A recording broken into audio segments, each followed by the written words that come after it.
When I was 20 years old, I started teaching at a juvenile prison. While there were many things that separated us, I quickly discovered my students and I had one big thing in common: our love of hip hop.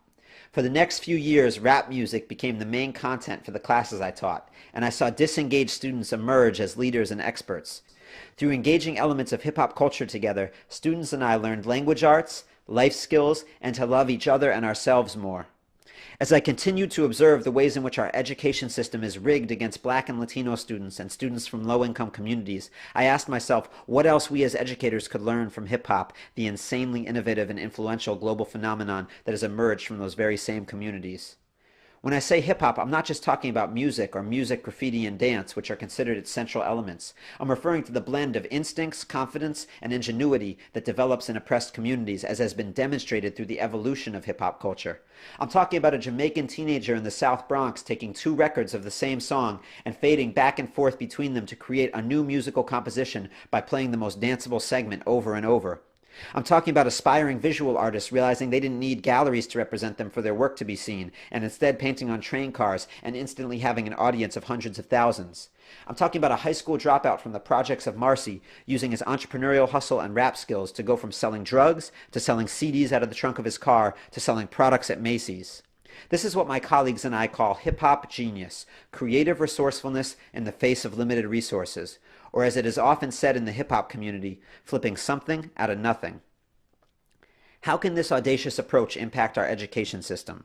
For starters, we need to exhibit the brash creativity of hip-hop's pioneers. Just as hip-hop producers sampled songs from other genres, creating unique new sounds to please audiences' ears, hip-hop educators can borrow from diverse models and improvise innovative blends of educational practices customized to meet students' needs. If that sounds too abstract, take a look at the High School for Recording Arts in Minnesota, where they've mixed project-based learning and competency-based assessment with artistic, vocational, and business training with dual enrollment at local colleges with a heavy dose of student leadership. We don't have to do the same thing that's been done before or follow one model. We can sample and mix multiple teaching techniques and school designs to find the blends that best serve our students. We also need to adopt the value hip-hop places on staying fresh. A hot beat yesterday was a hot beat yesterday. Whoever sets out to make a hot beat today has to do something new and different to remain relevant. The world is changing rapidly around us. The top 10 jobs today didn't exist 6 years ago. Hip-hop's premium on freshness must permeate our schools. And we need to be resourceful. In the 1970s, thousands of families chose to replace their linoleum floors. In poor neighborhoods, the old linoleum was left in piles on the street. Young people, without access to playgrounds or dance classes, turned their parents' trash into dance floors and invented new moves like the windmill and the headspin to maximize its potential.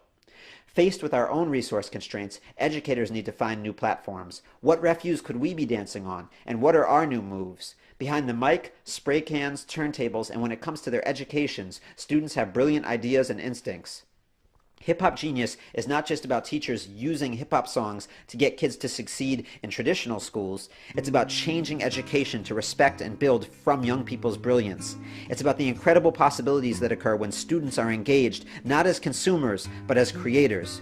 We don't need to tweak the content inside existing traditional academic structures. We need to think outside the classroom and build institutions that are fundamentally more responsive to young people's interests and ingenuity. We need to create schools and school systems that not only teach hip-hop, they are hip-hop.